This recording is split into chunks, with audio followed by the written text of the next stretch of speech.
Muchas gracias. Pues vamos al siguiente panel que se llama Construyendo ciudades, perdón, lo repito, Construyendo ciudades incluyentes para el futuro. Y le vamos a pedir a Karen Robert, que es cofundadora y encargada de enlace institucional de la organización Familias Extraordinarias, en la que se apoya a más de 750 familias que tienen hijos con síndrome de Down y donde se trabaja por la inclusión y a favor de los derechos humanos de las personas con discapacidad intelectual. Ella es una mujer dedicada a la diversidad, a la equidad y la inclusión y es consejera de otras organizaciones que se dedican a promover la inclusión y la ciudadanía. Entre otras, es licenciada en negocios internacionales con más de 15 años de experiencia en el mundo corporativo y el lobbying político, y también ha tomado diversos diplomados sobre inclusión de las personas con discapacidad, tecnología, responsabilidad social e impulsora de los derechos de las personas con discapacidad y su inclusión social, escolar y laboral. Pues mi querida Karen, mejor conocida justo con mi querida Karen, bienvenida. Gracias.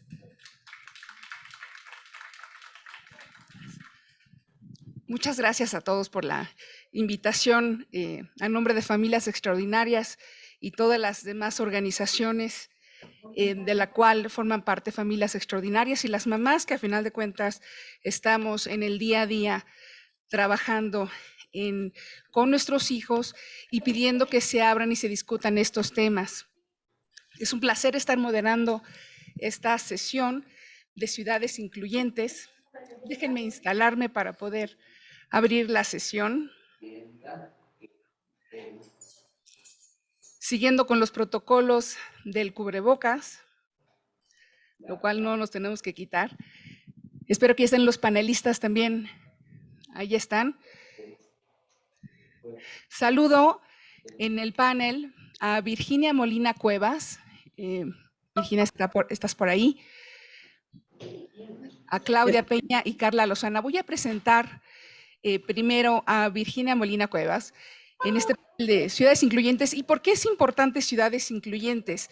A ver, en esta post-pandemia, pues regresando de vacaciones, ¿no? Bueno, que estamos trabajando en las comunidades solidarias, en el cual nos hemos dado cuenta que hoy más que nunca tenemos que trabajar de la mano para poder llevar a todos los grupos vulnerables, a incluirlos en la sociedad, en todos los temas, salud, educación, trabajo, educación, porque si no estos grupos en situación de vulnerabilidad nunca van a lograr poder participar en un entorno productivo, en un entorno de acceso de justicia, en un entorno social.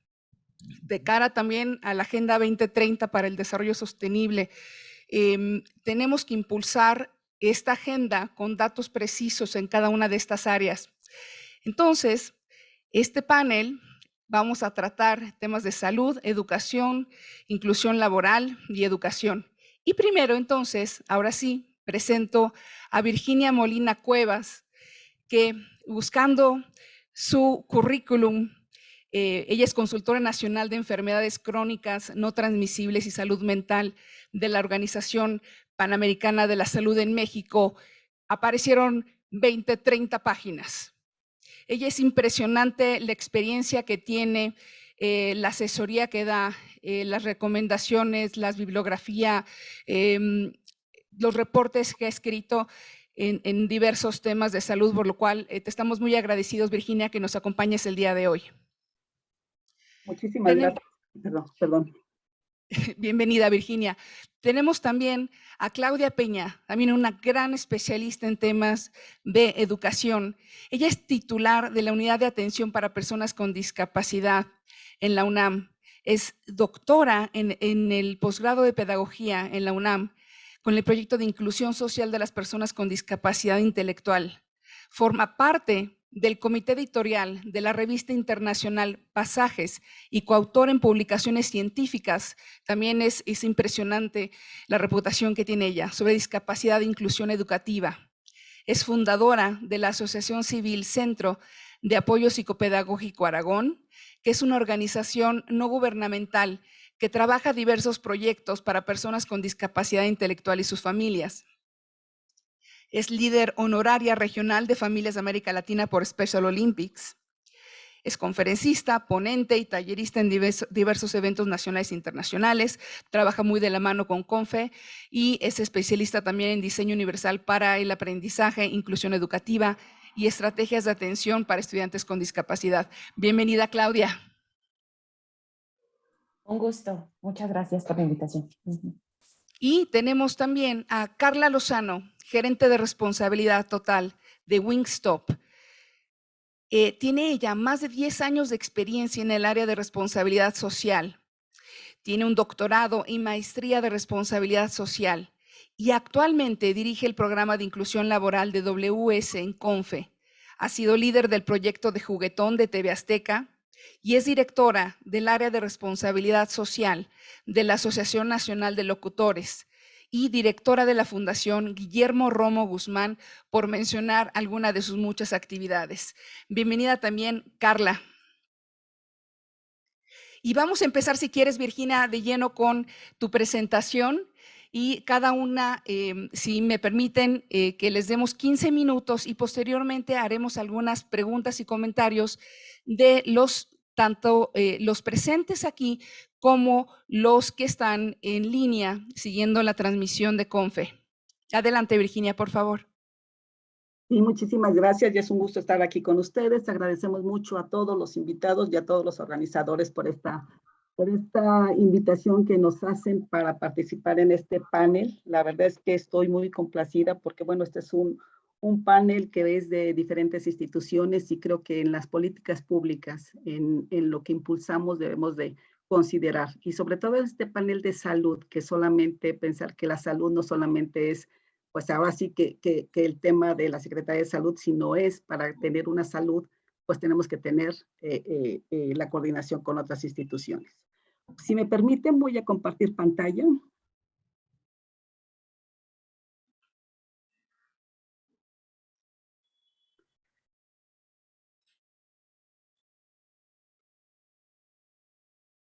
Si me dan la función, por favor, de compartir pantalla. A ver, un momentito ahorita. Sí, gracias.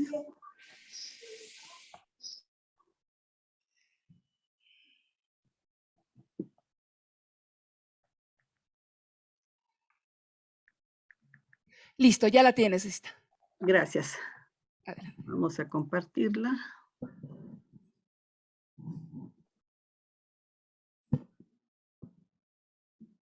Permítanme tantito.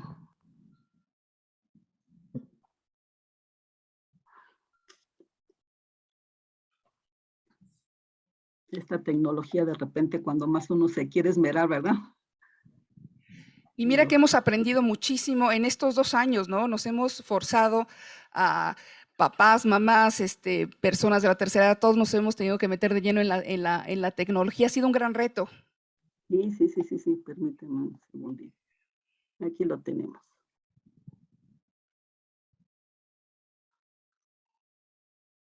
No sé si ya la visualizan. No, todavía no, ya está. Nada más para que le des a agrandar y ya la tenemos. Perfecto. Sí, yo ya no la visualizo ahora. No, se salió. A ver, ¿así está? Ahí está. Y nada más para que le des, ya está. Esperen un segundito, déjenme que yo la pueda visualizar. Muy bien. Muy bien, pues vamos a ver este tema de construyendo ciudades incluyentes para el futuro y en específico la salud inclusiva. Y yo quisiera comenzar diciendo que la salud es un derecho y en México es un derecho constitucional, de tal manera que todas las personas con discapacidad tienen este derecho de tener una salud inclusiva. La salud inclusiva se logra cuando pues todas las personas, incluyendo las que tienen discapacidad, pueden acceder a los servicios en igualdad de condiciones. Cuando ellos llegan a una unidad de salud, cuando ellos llegan a un hospital, cuando ellos llegan a solicitar cualquier servicio de salud, ellos se tienen que sentir incluidos. Estas personas se tienen que sentir que pueden recibir los mismos beneficios que las otras personas. Y una parte muy importante de esta salud inclusiva también es de que, bueno, pues reciban las personas servicios integrales. estos servicios integrales que vayan desde la promoción de la salud hasta los cuidados paliativos, la rehabilitación y cuidados paliativos cuando se requiere. A veces estos servicios no se dan a todas las personas y mucho menos se dan pues a las personas que tienen un problema de discapacidad. Ustedes saben, y yo creo que ya se ha comentado esta situación, que bueno, la discapacidad es un fenómeno complejo, ¿sí? Que refleja las interacciones entre las personas que tienen ciertas limitaciones físicas, mentales, intelectuales, y que bueno, estas personas las encontramos o nosotros las encontramos conviviendo con nosotros como sociedad, conviviendo como familia, conviviendo como grupo, conviviendo en el trabajo. Sin embargo, a veces no las percibimos, ¿sí? La sociedad, estamos todos inmersos en nuestro quehacer diario y a veces nos volvemos un tanto, no visualizamos a estas personas. Y esto se da porque esta interacción, estas barreras que la sociedad misma va creando, obstaculiza su participación plena y efectiva en esa sociedad. Esto se ha visualizado, estas barreras pueden ser barreras desde no aceptar esta parte de diversidad de un grupo de diversidad, estas barreras de no sabernos comunicar como personal de salud, estas barreras de no hacer accesibles los espacios de salud para que se puedan ir incluyendo. Algunos datos, bueno, nos dicen que el 15% de la población vive con algún tipo de discapacidad. Esto es en general. Las mujeres tienen más probabilidad de sufrir discapacidad que los hombres y las personas mayores que los jóvenes. Aquí creo que las mujeres es un ejemplo claro de lo que sucede. Por ejemplo, las mujeres, ustedes saben que viven más tiempo. Sin embargo, llegan a la vejez en peores condiciones, digamos, que los hombres. Llegan a veces con muchas limitaciones de muchos tipos, a veces llegan con discapacidad, y entonces tenemos que tener en consideración que estos datos, y dado que nosotros estamos transitando al envejecimiento poblacional, estos datos van a crecer. Entonces necesitamos aquí incrementar toda nuestra parte de esfuerzos, de políticas para pues dar respuesta a este problema que ya tenemos y que bueno, esto se va a sentar, ¿no? Ya decían en la ponencia pasada, tenemos en América Latina 66 millones de personas que tienen algún tipo de discapacidad. Y aquí debemos de tomar en consideración también que hay un porcentaje que aún no se ha estimado cuántas personas tienen más de una discapacidad. Entonces, esto también resulta importante. Sabemos que la discapacidad tiene de 2 a 4 veces más probabilidad de morir en desastres, las personas que tienen discapacidad y emergencias, que las personas que no tienen estas discapacidades. Este dato también, ustedes saben que ahorita creo que un ejemplo muy claro fue la parte de la COVID-19, donde hubo una disrupción de los servicios de atención y los más afectados fueron aquellas personas que tienen algún tipo de discapacidad. Aquí hablamos de discapacidades en general, pero bueno, este es un evento que los sistemas de salud no están adecuados, no están preparados para atender este tipo de eventos que se tiene, de desastre, de emergencias como la que estamos viviendo. Por ejemplo, otro evento que está sucediendo y que realmente no se ha visualizado, por ejemplo, es todos los ruidos que se tienen para este tipo de discapacidades de tipo auditivo, que bueno, finalmente ustedes saben que los jóvenes la música la ponen a todo volumen, esta falta de comunicar, esta falta de expresar los riesgos en salud que se tienen, nos lleva a discapacidades. Y bueno, ustedes saben que muchos establecimientos, lo que comentaban, y servicios de salud son inaccesibles para las personas con discapacidad, ¿sí? Entre estas barreras, bueno, pues están las barreras de comunicación, la falta de formación de los profesionales. Esto es algo importantísimo, barreras financieras, etcétera, etcétera. Encontramos muchísimas cosas más, ¿no? En este sentido. Muy bien, bueno, pues pasando un poquito a lo que es el acceso universal a la salud. Esto es general. Esto es para toda la población y yo creo que es una manera de que ustedes y que todas las organizaciones que trabajan en pro de la discapacidad y en el ámbito de la salud se centren en eso. Todas las personas, sin excepción, estamos tratando que tengan un acceso sin discriminación de servicios integrales adecuados, oportunos. Estos servicios no deben de exponer a las personas a dificultades financieras. Se tiene el derecho a que tengamos servicios de salud de calidad sin que cause problemas financieros, sin que las personas tengan que contribuir o tengan que pagar estos servicios, y esto incluye la parte de medicamentos. Y en particular estas acciones deben de ir a los grupos en situación de vulnerabilidad, en situación, en este caso, pues de discapacidad. En la actualidad, por ejemplo, muchas personas con discapacidad se enfrentan a este tipo de barreras, ¿sí? A veces no tienen o no tienen los apoyos para acudir a estos lugares de salud donde se necesita. A veces desconocen el tipo de acciones, de detecciones que se deben de hacer para ver si ellos también tienen o no tienen, un ejemplo, una enfermedad crónica, ¿sí? Entonces, por ahí había un estudio que sacaron en el 2019 de la Escuela de Higiene de Medicina Tropical de Londres, donde dice que las personas con discapacidad pueden tener mayor necesidad de salud, sin embargo, son las que menos acceso se tiene. Entonces, esto es importantísimo, esto lo tenemos que, se tiene que visualizar, esto se tiene que decir, esto se tiene, la parte de salud es un derecho y lo tenemos que tomar así y lo tenemos que empoderar y hacer valer ese derecho.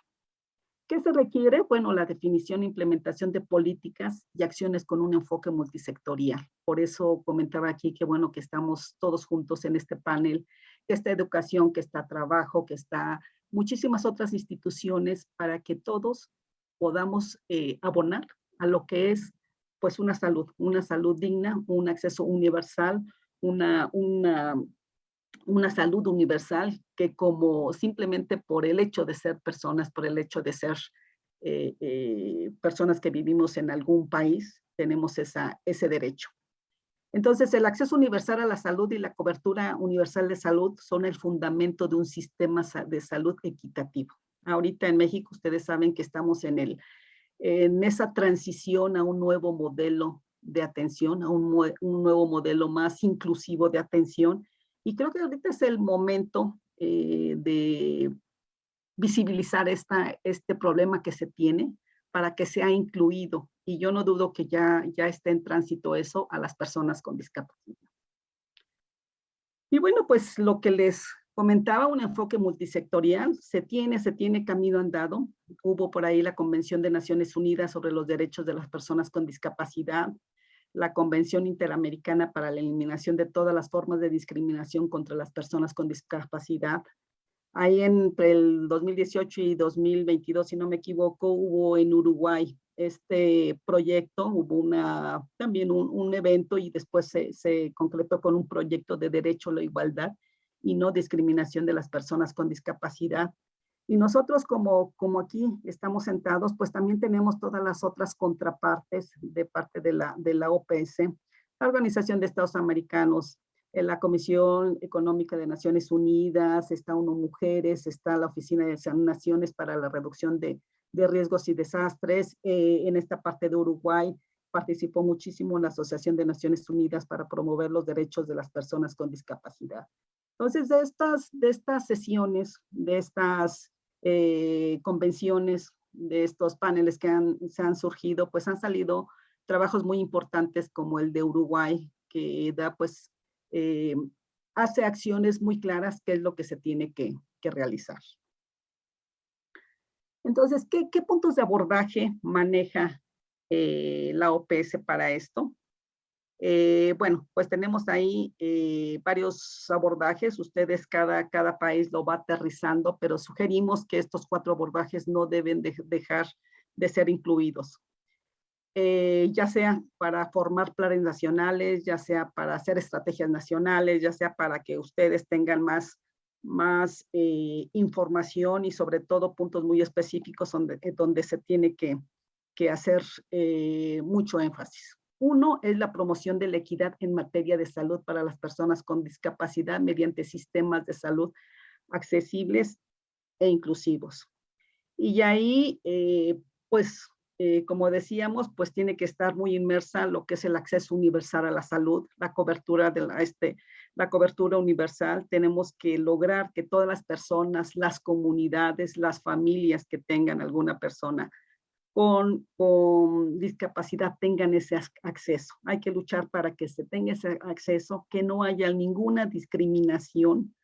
Eso es muy importante, a servicios, pues lo que les decía, servicios integrales, adecuados, oportunos, servicios de calidad, que no se exponga a los usuarios a que tengan dificultades financieras, que tengan las personas con discapacidad, así como algunos otros grupos vulnerables, pues tienen todo el derecho, se les tiene que garantizar todo el derecho a tener el acceso a la salud, ese acceso que no distinga las condiciones de las personas, que sea incluyente en el género, que sea incluyente en otros aspectos que tienen cada uno de los grupos poblacionales.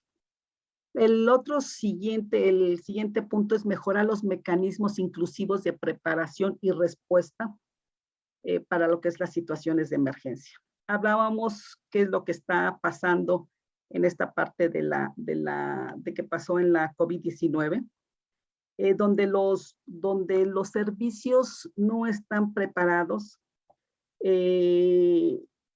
La OPS ha trabajado con el Departamento de Emergencias para que se haga esta inclusión y elaboración de ciertas normativas, digamos, para que esos servicios se adapten a las necesidades de las personas y a las necesidades de las personas con discapacidad.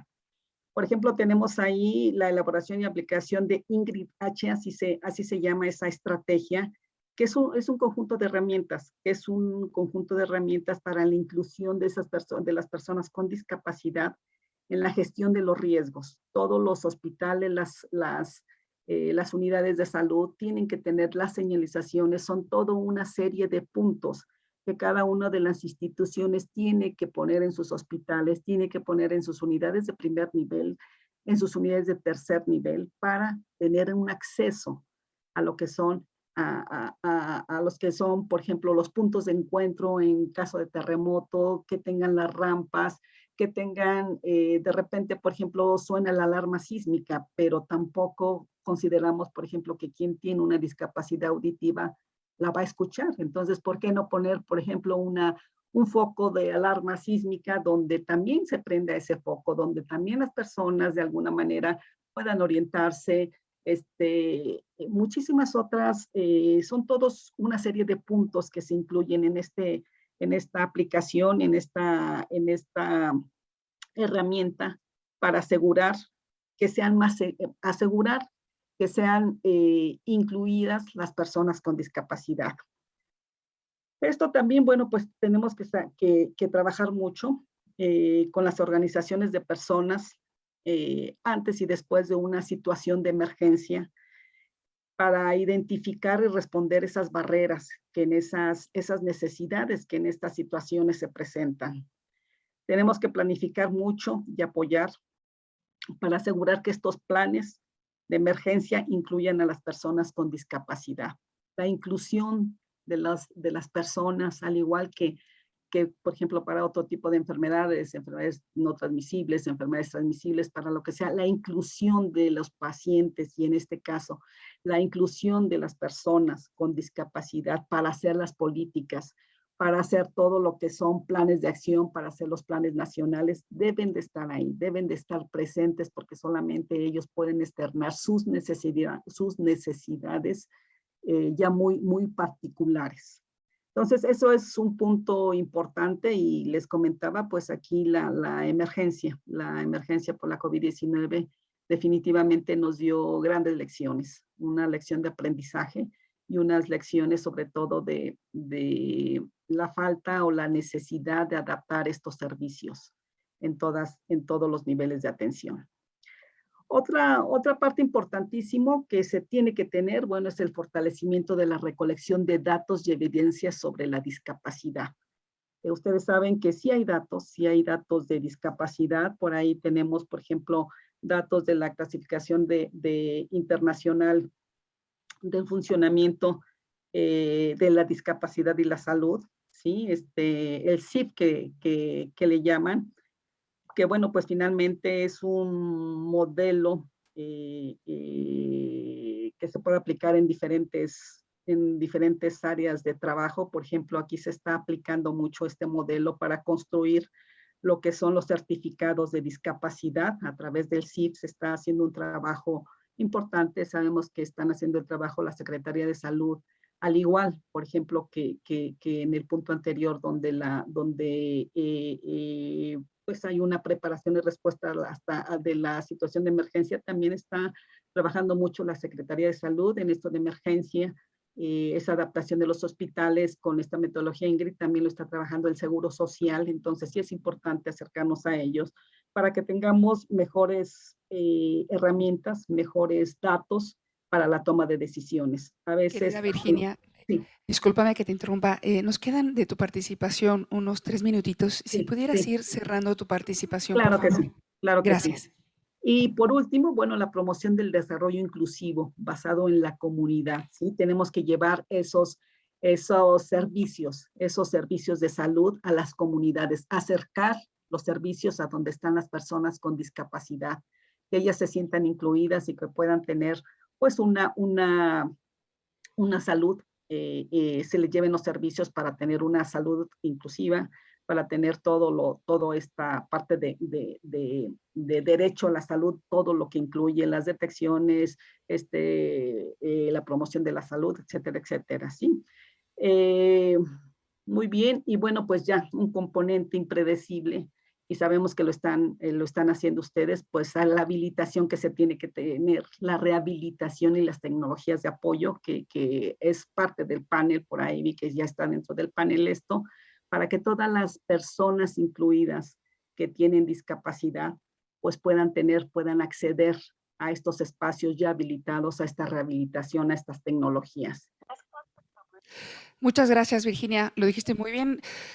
Según datos de la OMS, se corren 3 veces más riesgo de que se les niegue la atención sanitaria a las personas con discapacidad y hay 4 veces más probabilidad de recibir un trato inadecuado en los sistemas de salud y 2 veces más probabilidad de padecer, de sufrir una crisis financiera en las familias por aportar para los gastos de un familiar con discapacidad. Muchísimas gracias. Vamos a regresar contigo con las preguntas, pero quisiéramos pasar ahora con Claudia Peña para el tema de educación inclusiva. Claudia, si nos puedes apoyar en tu presentación y regresamos después con ya preguntas específicas con cada uno de ustedes. Muy bien. Bueno, pues muchas gracias por la invitación. Siempre es un gusto estar con ustedes.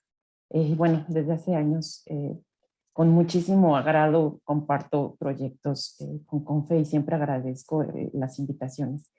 Bien, miren, yo quiero, el tiempo es poco y pues el tema de educación inclusiva es un tema fundamental, ¿no? Como todos los que están en este panel. Entonces, quiero darles el panorama de manera muy general respecto a la educación inclusiva y los retos en la pandemia. Estos datos los tomé del impacto de la pandemia por COVID-19 en las personas con discapacidad intelectual y sus familias en América Latina. Este es el informe que hace Inclusión Internacional y CONFE.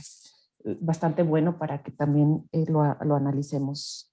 Y posteriormente quiero centrarme en qué podemos hacer nosotros, ¿no? Desde las organizaciones de sociedad civil en este tema. En principio, pues es por demás, ¿no? Hablar de si la educación es un derecho clave hacia la igualdad, es un medio de acceso a otros derechos, por eso se conoce como un derecho llave también, y asegura oportunidades, ¿no? Cuando hablamos de asegura oportunidades, es desde que la persona esté inserta en la comunidad, desde que pueda hacer una compra, desde que pueda desarrollar un talento, es decir, desde las propias organizaciones de personas con discapacidad, nosotros podemos ver cómo incidimos en la formación de la persona. Es decir, la educación, aunque sabemos que se divide en una educación formal y en una educación informal, nosotros desde las organizaciones de sociedad civil también incidimos en estas formaciones, ¿no? Y por supuesto, es importante que a nivel estatal la educación esté articulada y ésta sea accesible. Asimismo, pues que los espacios educativos y los actores involucrados sean una fuente de información y orientación, ¿no? El panorama que se vive en el COVID lo que hace es visibilizar más las brechas de desigualdad ya existentes, ¿no? Y en este sentido, lo que nosotros podemos observar es que las barreras al acceso a la educación son altas para las personas con discapacidad. Aquí, pues, el Estado, frente a las necesidades educativas de la población con discapacidad, tiene una, yo le llamaría una desfase en cuanto a cómo poder atender a personas con discapacidad, que además de tener una condición que implica hacer diversos ajustes, se enfrenta con esta relación discapacidad, pobreza, desigualdad. Entonces, esto lo que genera es un panorama muy retador, pero además que la acción que muchas organizaciones, muchas familias, muchas personas con discapacidad intelectual viven es la exclusión inmediata de un sistema educativo. Entonces, entre qué hacemos para atender a la población, entre no hay condiciones de las familias para poder conectarse, por ejemplo, a internet a las clases, y entre la ausencia en la preparación en educación inclusiva a distancia y discapacidad intelectual, esto en diversos niveles educativos, pues lo que se vivió fue una crisis muy fuerte en torno a la atención a personas con discapacidad intelectual principalmente, ¿no? De acuerdo al informe que les comento, solo un poco más del 50% de las organizaciones de personas con discapacidad afirma que el personal de las instituciones educativas cuentan con dicha orientación, ¿no? Entonces aquí se juega un papel muy importante desde las propias organizaciones. ¿Por qué? Porque son algunas quienes entran a resolver el tema desde sus propios recursos, ¿no? ¿Qué pasa en México?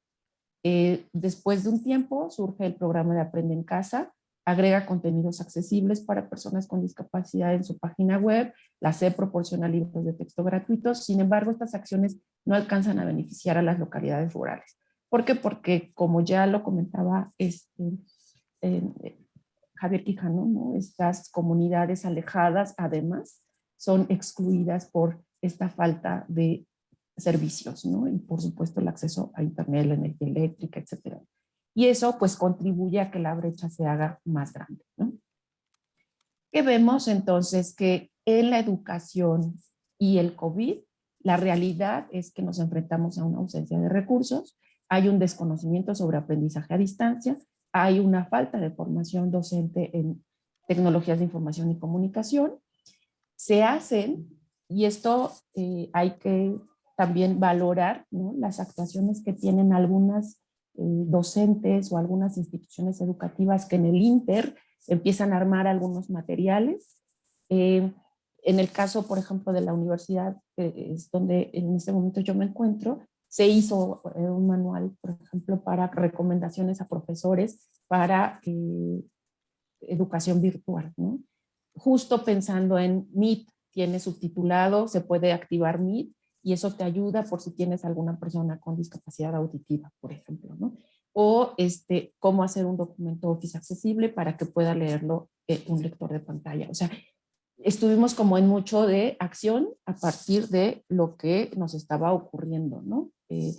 Por otro lado, lo que también observamos es que se hizo uso de recursos intuitivos, es decir, profesores que daban clases por medio de WhatsApp, por Facebook, por YouTube, o sea, de acuerdo a lo que tenemos es como se usó. Y aquí pues trataban algunos docentes, por ejemplo en educación básica, hacer grupos WhatsApp con profesores y por medio de los grupos WhatsApp replicar tareas, explicaciones, etcétera, etcétera, ¿no? Lo que aprendimos nada, sí, nada más. ¿por ahí alguien tiene el micro abierto? si me hace favor de cerrarlo, o si se lo puede cerrar. Muchas gracias.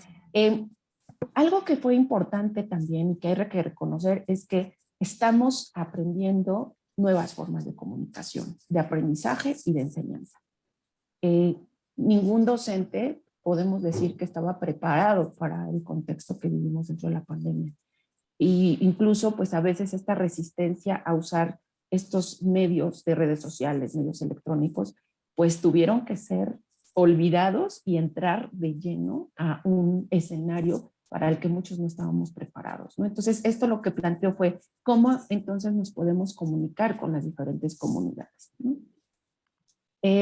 Entonces, lo que nosotros podemos ver es que para que se dé una educación virtual y esta pueda tener, ser inclusiva y llegar a todas las comunidades, se tiene que contar con recursos tecnológicos, que en el caso de México observamos que pues hay una brecha digital tremenda. O sea, ¿por qué? Porque no todos los hogares cuentan con internet, con computadora, incluso decíamos hace rato que ni siquiera con servicios de electricidad, por ejemplo, ¿no?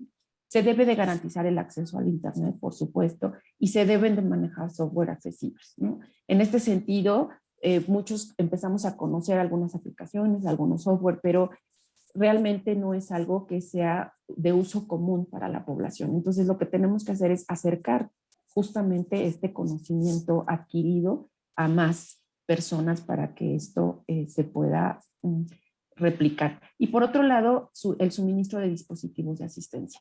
Yo creo que en este sentido, las organizaciones de personas con discapacidad han implementado algunas acciones interesantes que valdrá la pena intercambiarlas y conocerlas. Y de esa manera contribuir a incluso estos sistemas educativos donde se busca la cercanía con las comunidades, pero a veces no se sabe cómo. Entonces yo creo que el hecho de que existiera un escenario donde pudiese darse este intercambio ayudaría mucho a un poco disminuir estas brechas que se han hecho más evidentes, ¿no? Para ello es importante considerar las familias, los recursos, las necesidades de adaptación hacia los recursos disponibles para la educación a distancia y sobre todo el contexto social de la población que puede o no acceder a ella, ¿no? Y algo que me gustaría mucho comentarles y compartirles es que estamos en un momento donde no tenemos que olvidar la importancia de la Convención sobre los Derechos de las Personas con Discapacidad. Al contrario, ¿qué podemos tomar de la Convención?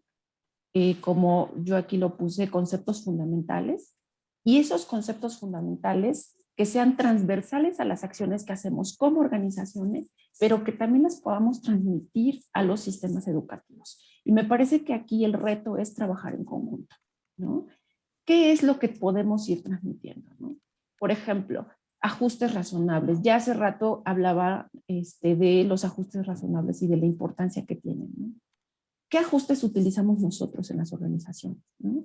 Si estos los entendemos como las modificaciones, como las adaptaciones necesarias y adecuadas para que la persona participe, ¿qué ajustes se hicieron en este cambio de modalidades de presencial a virtual? ¿Qué se elaboró para que entonces la persona pudiera acceder o la familia? Y con eso garantizar el ejercicio. Entonces, esto es importante que nosotros lo tengamos muy claro y que lo podamos socializar, que no quede nada más como en lo que aprendimos como organización. ¿Por qué? Porque estas son las preguntas que justamente existen en el sistema educativo. ¿Cómo le hago? Muchos docentes dicen, y si en este caso hay organizaciones que tienen respuesta, pues tenemos que poner en la mesa todos estos temas, ¿no? Por otro lado, el ajuste es muy interesante porque cuando hablamos de ajuste curricular, hablamos de remover una barrera que impide la inclusión, pero también de realizar una conducta positiva de actuación de transformación del entorno, pero también de un criterio de justicia, no solo para el sujeto que se va a beneficiar de la misma, sino para quien lo realiza. Fíjense qué importante es. Entonces, el ajuste no nada más es cámbiale aquí un poquito, no. ¿Cómo muevo la barrera? ¿Cómo hago una conducta afirmativa? Pero además, ¿cómo soy justa para no excluir a la persona y que la persona pueda participar en igualdad de oportunidades. Otro concepto fundamental es dentro de todos estos, encontramos el ajuste razonable como el uso de materiales e inmateriales, que estos no dependen de un diagnóstico médico, ¿no? Sino de cómo le hacemos para que la persona participe. Y bueno, esta imagen que ven, yo creo que dice mucho, ¿no? O sea, ¿cómo hago para que la persona participe respetando la condición y entonces generando una disminución en la barrera, ¿no? Otro concepto fundamental es la accesibilidad. No solamente física, no solamente en el ámbito del urbanismo, sino en la información. ¿Cómo nosotros vamos a darle información a nuestras comunidades? ¿Es accesible? ¿La comprende la totalidad de la población? ¿Qué medios utilizamos? ¿Cómo los utilizamos? ¿Considera una accesibilidad web? ¿Por qué? Porque esto significa también inclusión, integrar a las personas, considerarlas para que las personas también participen, ¿no? En este sentido, por ejemplo, cuando hablamos de una accesibilidad web, estamos hablando de que sea perceptible, operable, comprensible, robusta, intuitiva, que oriente a la persona, que no la complique. Y esto se los pongo porque vean cómo todos podemos participar dentro de los procesos de accesibilidad en diferentes sentidos, ¿no? Si nosotros desde las organizaciones donde nos encontramos procuramos brindar una información accesible, vamos a garantizar la participación de todas las familias y de las personas con discapacidad. Si lo hacemos desde nuestras páginas web, por ejemplo, desde, como les decía, las comunicaciones que se hacen, ¿no? Todo el tiempo. Y bueno, un concepto fundamental. Enseñanzas, ¿verdad, Claudia? Si pudieras ir cerrando tu participación, Claudia, por favor. Sí. Bien, y el último concepto, diseño universal para el diseño universal, que ahora conocemos diseño universal para el aprendizaje, que considera todos y todas cómo aprenden, que sea un también aprendizaje accesible, que la enseñanza sea la que disminuya y reconozca las barreras que hay en el entorno, para que entonces el diseño universal sea para todas y todos, independientemente de la condición que se tenga. Y por último, pues la comunicación. Cómo nosotros utilizamos estos medios alternativos y aumentativos de comunicación. Entonces, me parece que para cerrar, lo que nosotros podemos hacer desde nuestras organizaciones es transversalizar conceptos fundamentales, orientar e informar a figuras educativas, familias, docentes, directivos, promover una cultura inclusiva, desarrollar y replicar buenas prácticas e incidir en políticas públicas. No es menor la participación de las organizaciones, puesto que ellas son quienes tienen los saberes en torno a la atención a personas con discapacidad intelectual y por ello es indispensable su actuación en este entorno tan retador de pandemia. Muchas gracias. Muchísimas gracias, Claudia. Hay muchísimos conceptos que vamos a andar después y cada uno de ellos amerita también llevarnos mucho más tiempo. Pero ahorita tenemos que pasar también con Carla Lozano Rojas para hablar sobre el tema de empleo inclusivo. Ella es gerente de responsabilidad total de Wingstop. Carla, adelante, por favor. Hola, ¿qué tal? Buenos días. Dejen compartir.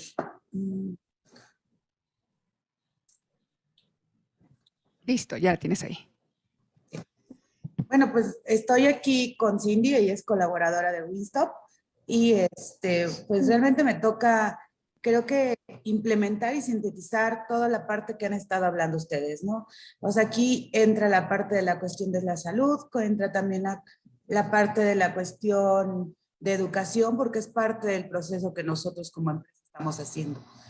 Wingstop tiene 2 años haciendo un programa de inclusión laboral con ligados de CONFE y actualmente tenemos 13 personas con discapacidad física, intelectual y auditiva que están trabajando con nosotros, pero para llegar a esta estabilidad que tiene el programa como tal, hemos tenido que basarnos en todo lo que ustedes han estado comentando.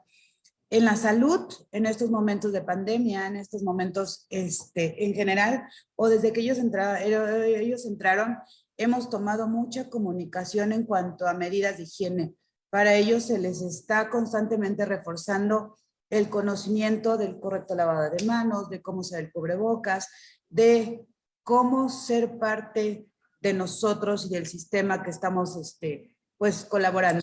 Hablaban de esa parte de la inclusión y ese desarrollo, y es lo que nosotros estamos haciendo.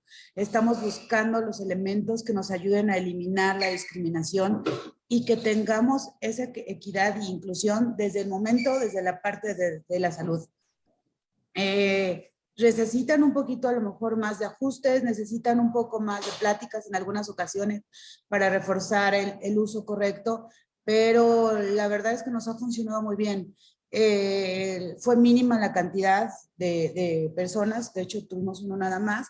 Durante toda la pandemia los chicos saben utilizar correctamente las medidas de higiene y las cuestiones de salud para cuidar de ellos mismos. Empiezan a tener esa independencia, ese derecho que les corresponde, y fomentamos nosotros desde la empresa la salud para nuestros chicos. De ahí, bueno, pues hablaban de la parte educativa y lo importante que tiene que ser esa educación y la inclusión. Para nosotros fue un poco complejo, igual que pues para muchos de ustedes, porque al final la pandemia nos dio muchas oportunidades, pero también en algunos momentos nos dio limitantes. Varios de los chicos no sabían utilizar Zoom, no podíamos tener esa cercanía presencial que nos da el estar con ellos, el convivir, el poder generar un lazo más afectivo, y tuvimos que empezar a aprender todos a trabajar con Zoom, a trabajar con videollamadas de WhatsApp, acorde a las habilidades de ellos, acorde a la cuestión tecnológica, que también fue muy importante, porque no todos tienen un celular adecuado o no tienen esa red para poder comunicarse. Entonces tuvimos que adecuar muchas situaciones para que ellos siguieran aprendiendo y que ellos siguieran participando a la distancia, que ellos siguieran integrándose con uno de una manera segura, cuidando su salud, pero a la vez también seguir capacitándolos. Para nosotros la educación inclusiva dentro de nuestras sucursales es muy importante. Actualmente estamos empezando a certificar en las tiendas de escuelas que tiene la marca a las personas con discapacidad. Antes estaban como en una parte de entrenamiento, sin embargo tienen todo un calendario de actividades, todo tienen un proceso de crecimiento individual cada uno según su propio conocimiento, sus propias habilidades, y actualmente estamos logrando certificar igual que todos a los chicos del programa CONFE. Ya tuvimos la primera persona de Puebla que se certificó como cocina, y lo relevante fue que el proceso fue igual que cualquiera de los colaboradores, solamente se hicieron ajustes razonables en los que tuvimos que modificar un poco la manera de implementarlo para que el chico que no tenía cuestiones tecnológicas a su alcance, pues lo pudiera hacer de una manera presencial. Y tengo que contarles que la verdad es que fue un éxito muy rotundo, porque eso está haciendo que se motive a más personas a certificarse, y a los mismos chicos que tenemos dentro del programa CONFE, ellos constantemente se van a empezar a capacitar más. Se les sigue capacitando en sus procesos para que mejoren las habilidades, y los cambios de los chicos han sido formidables.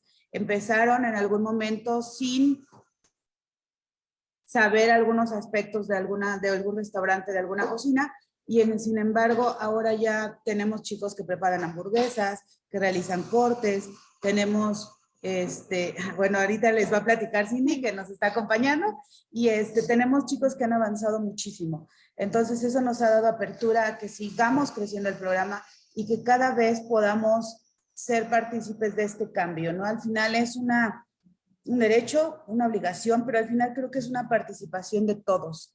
Hablaban en la parte educativa, la creación de materiales. Tuvimos que crear materiales para que ellos se volvieran conscientes de que tienen que utilizar el celular no nada más para chatear o para estar platicando, sino que lo empiecen a utilizar como una herramienta tecnológica para la educación, para poder aprender, para poder comunicarnos y para poder entender la manera que estamos viviendo. Al final, ellos están aprendiendo a lo que hacemos todos, a utilizar el celular en aplicaciones de banco, a utilizar los chats o los grupos de trabajo, están aprendiendo a hacer cada una de las acciones que nosotros hacemos. También en la parte de la educación, bueno, pues trabajamos con ellos y ellos me están empezando a ayudar entre ellos mismos a fomentar el trabajo, a fomentar los conceptos que ellos ya conocen con sus otros compañeros, con los que están ingresando.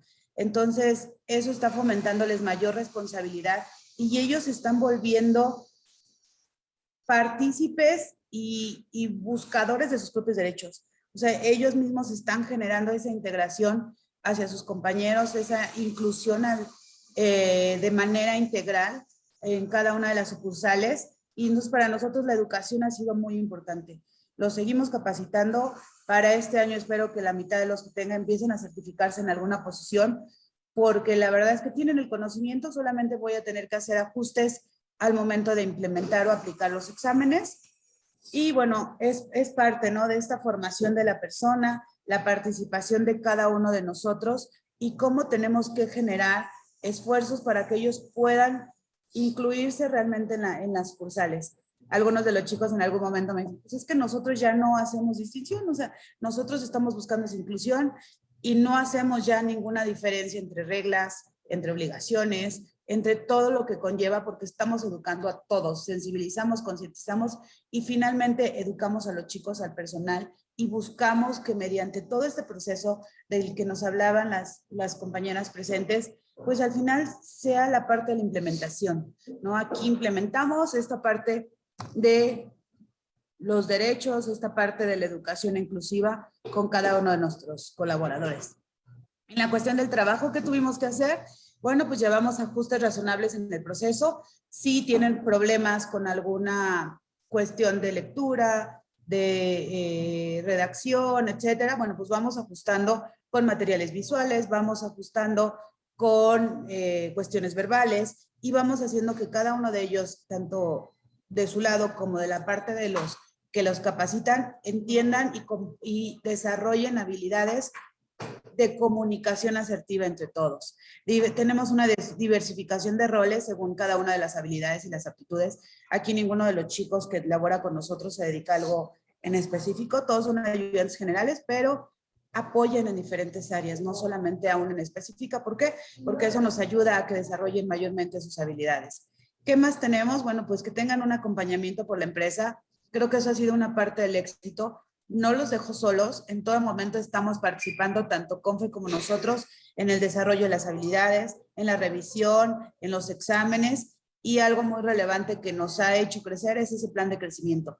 Cada uno está motivado a buscar una posición, cada uno está buscando integrarse a una nueva manera de participar dentro de su sucursal, y entonces ese crecimiento hace que ellos sean partícipes de todas las acciones que nosotros realizamos.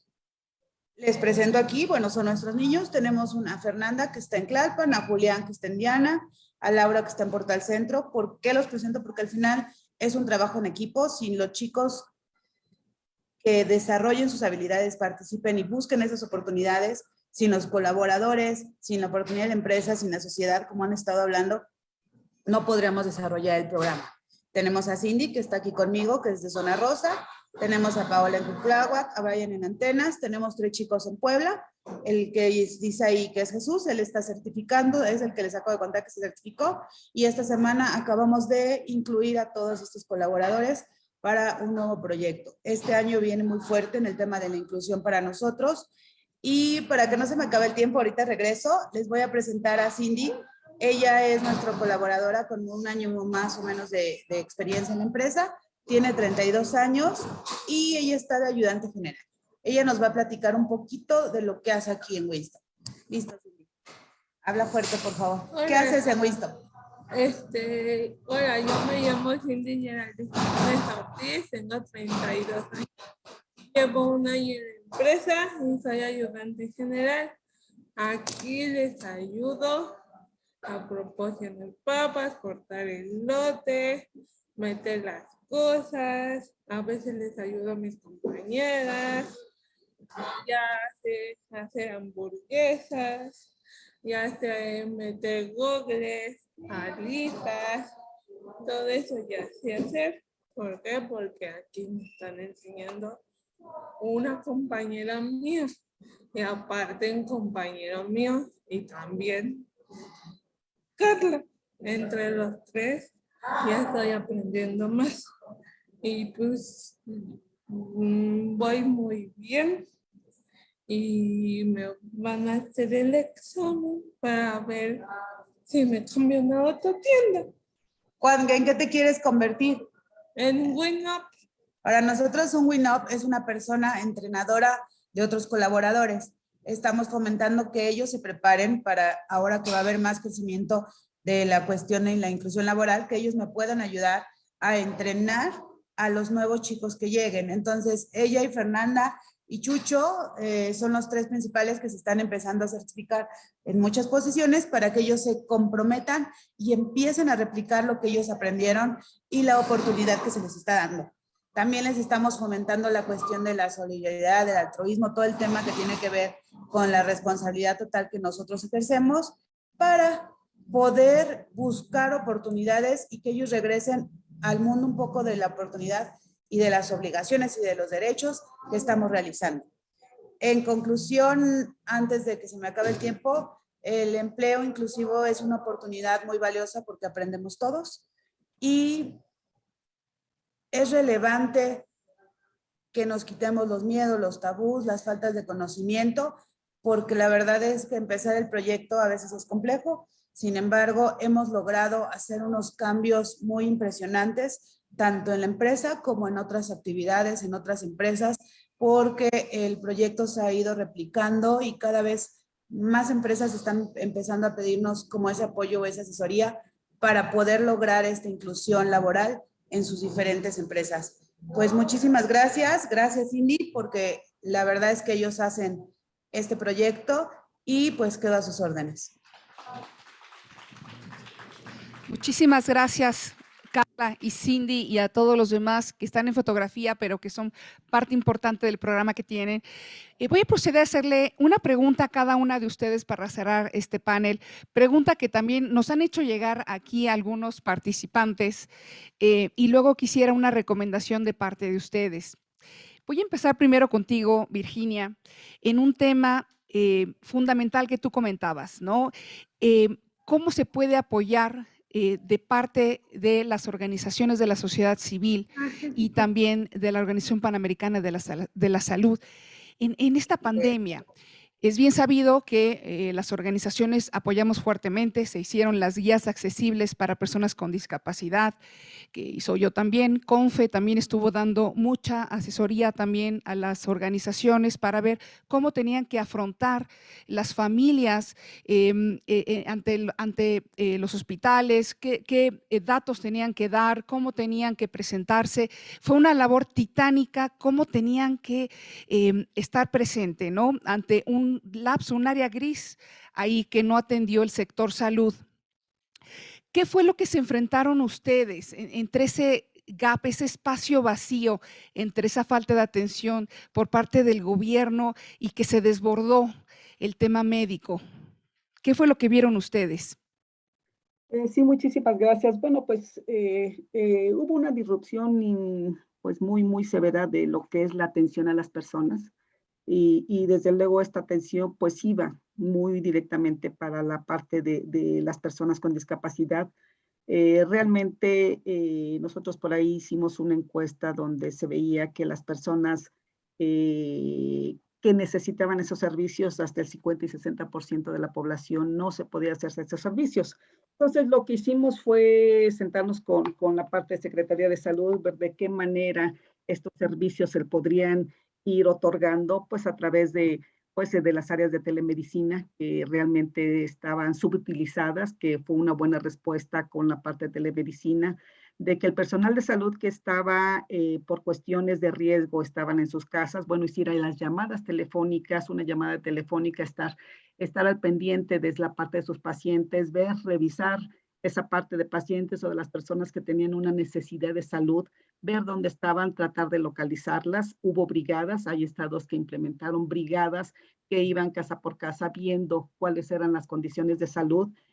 Muchos documentos, se hicieron documentos técnicos también, pero definitivamente y eso creo que lo hemos conversado mucho, los esfuerzos, aunque llegaron, son insuficientes, fueron insuficientes, y ahora, bueno, pues se tiene pues este compromiso de retomar, ya se está trabajando con las diferentes áreas para retomar estos servicios, para ser más inclusivos, por ejemplo, los servicios de salud en todos los niveles, sobre todo trabajar en el primer nivel de atención, donde fue más la disrupción de los servicios, por ejemplo, todo lo que se hizo, la reconversión, pues fue en unidades de segundo y tercer nivel. Ahora nuestro enfoque es en la atención primaria a la salud, trabajar con ellos, hacer que lleguen los servicios a las comunidades, acercar los servicios a las comunidades, trabajar como se menciona en Salud Universal, trabajar en un enfoque integrado, en un enfoque centrado en la persona, donde se le pueda otorgar esos servicios que necesita,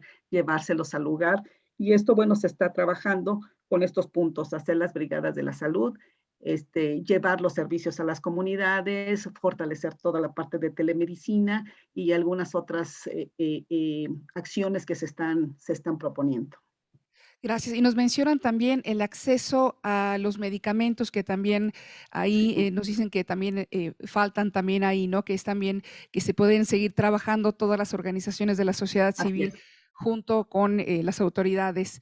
Muchísimas gracias. La recolección de datos y evidencias sobre la discapacidad Claro. que mencionabas creo que también es fundamental para poder diseñar los planes, ¿no? Para de desarrollo inclusivo. Claro, claro, claro. Muchísimas gracias, Virginia. Es siempre muy puntual tus comentarios.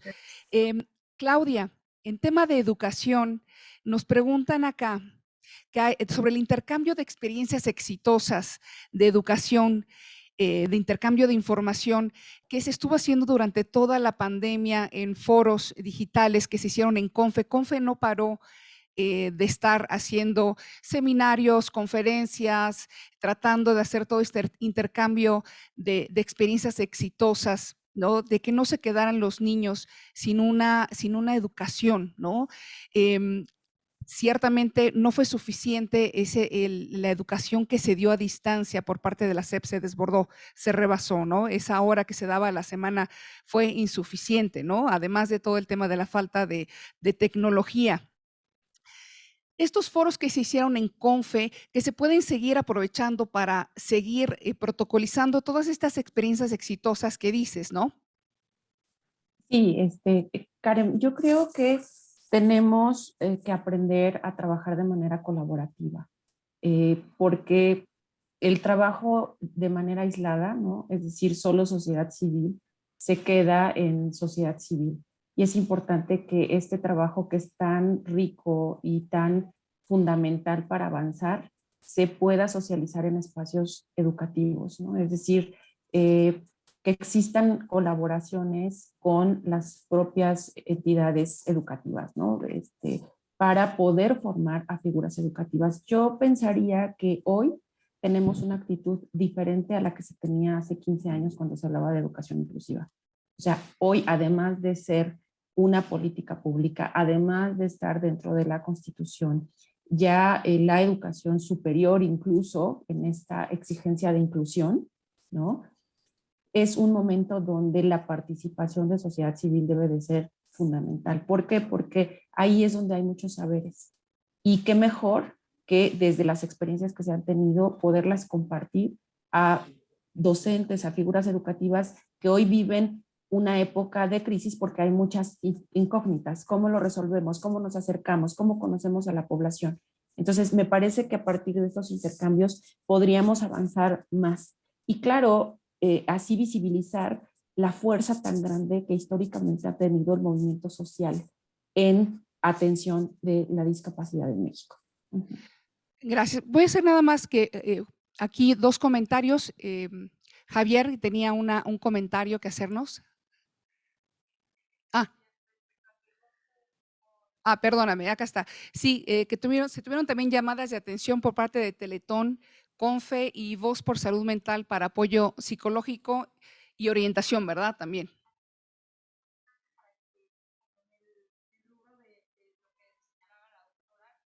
A ver si podemos pasar, perdón, un micrófono nada más para atenderlo. Y tenemos también una pregunta más de Diego, que ahorita, después de Gaby, para que pueda participar. Adelante, Gaby. Sí, bueno, lo que señalábamos desde CONFE y que Javier nos recordaba es que en CONFE se hicieron distintas acciones en el marco de la contingencia sanitaria, por ejemplo, las llamadas que se tuvo en alianza con Teletón, con Voz Pro Salud Mental para dar apoyo psicológico y orientación, entonces está pidiendo que lo recordemos. Y aprovecho también a solicitar a los ponentes, porque a las ponentes que han estado comentando que nos otras personas que nos compartan sus presentaciones y por último que ojalá el modelo de Wingstop se pueda permear en otras empresas y estados. Así, y nada más una pregunta más de Diego, y sí, esta pregunta de Wingstop nos la están haciendo varias fundaciones que están súper interesados, que quieren saber más de la alianza que tienen con CONFE, de lo que están llevando a cabo, que están muy interesados. Primero Diego y luego regresamos contigo, Javier. Diego, adelante. Sí, nada más hacer un comentario. En la presentación donde comentaste que fue accesible la educación o la participación en Aprende en Casa, no fue así. Fue inaccesible el programa de Aprende en Casa porque solo se dirigían hacia las personas, los estudiantes normales, por llamarlo de alguna forma, más no a las personas con discapacidad intelectual como lo soy yo y como son los tantos compañeros que estamos en mi escuela específicamente y en otras organizaciones. Entonces fuimos excluidos y creo, estamos hablando de la inclusión, es un comentario, no espero no agredir, no incomodar, pero es mi punto de vista y pues espero, sería todo. Siempre muy válido, Diego, muy buena tu participación y por supuesto. Javier. Muchas gracias. Sí, yo, más redundando un poquito lo que decía Gaby, el apoyo que las organizaciones de la sociedad civil apoyamos para poder atender a las personas con discapacidad o familias con discapacidad que tenían en ese momento crisis y momentos muy difíciles y poder encauzarlos y ver qué podíamos hacer. Por otro lado, felicitar y realmente sí resaltar lo de la certificación para las personas con discapacidad y el poder compartir esta buena práctica, pero sobre todo la certificación es básica porque al final de cuentas es un currículum, es algo que ellos pueden presentar en otra empresa y felicidades a Wingstop y realmente esta alianza que se ha logrado la podamos replicar con otras empresas. Muchas gracias. Definitivamente, creo que aquí además el tener protocolos de inclusión, siempre lo hemos dicho, no es nada más voluntad, es tener protocolos que se queden, que se instauren y que sigan con objetivos medibles, sustentables y esta certificación definitivamente que pueda ser replicable. E insisto, si nos pueden compartir su presentación y si no hay otra pregunta, les agradezco muchísimo a Virginia Molina, Claudia Peña, Carla Lozano y una vez más a todo el esfuerzo de todas las familias y asociaciones que son parte de CONFE por estos 2 años de pandemia, de estar mano a mano con todas las familias. Una más, ¿tenemos tiempo todavía una más? Una muy breve, por favor, para que podamos cerrar, que no nos cierren el espacio. Adelante. Sergio Almar. Sergio Omar, de Zoom. Sí. ¿Qué nos dices? Hola, buenas tardes a todos. Hola, Sergio, adelante. Oye, pues aquí apoyando al compañero, referente a lo que nos dijo, todo lo que nos pasó durante la pandemia, yo creo que sí debemos buscar un protocolo, porque a la hora nosotros de estar apoyando a nuestros alumnos en el momento de la pandemia, hubo mucha incertidumbre en cuestión hasta de los vecinos en nuestras instalaciones, que se llegaron a molestar que pues era un poco de infección, ¿no? Que éramos unos irresponsables al invitar a nuestro alumnado. Pues ustedes saben, ¿no? La educación especial siempre debe estar día tras día, es como las aspas de un helicóptero, deben estar nuestros muchachos siempre trabajando. Entonces, nosotros sí nos enfrentamos a cuestiones de que nos llegaron a denunciar con la autoridad porque decían que pues ahí estábamos mal porque estábamos en tiempo de pandemia. Entonces, realmente yo aquí sí desconozco si hay alguna legislación para ese tipo de cosas, porque digo, al COVID hay que agradecerle muchos temas, nos vienen a dar, y entonces, por mi parte sí, la verdad sí nos encontramos en una situación muy compleja, porque la sociedad no acepta. De por sí a nuestros niños no nos los aceptan, pues menos que nos vean trabajar en tiempos como lo que pasamos de la pandemia, ¿no? Entonces ese es quedo hasta aquí porque pues no contamos con el tiempo, pero espero que sea reflexivo y si me pueden apoyar con alguna información, porque realmente sí la pasamos mal, no fue muy fácil para nosotros poder apoyar a nuestros niños. Entonces, quedo hasta aquí. Es Gracias, un gusto Omar. estar con ustedes. Sí, y ciertamente fue un reto de civilidad, no nada más para las personas con discapacidad, para el sector salud, enfermeras, médicos que estuvieron en el primer frente, que también sufrieron agresiones. Creo que fue una época de mucho aprendizaje y lo que te puedo ofrecer a nombre de CONFES, que estés siempre muy pegado a nosotros para poder recibir más información de todo lo que hemos aprendido en esta época, lo que vamos a seguir trabajando. Muchísimas gracias por tu participación y cerramos la sesión y los invitamos a un breve receso para que sigan en nuestra reunión nacional. Muchas gracias. Gracias a Hasta todos. luego. Adiós.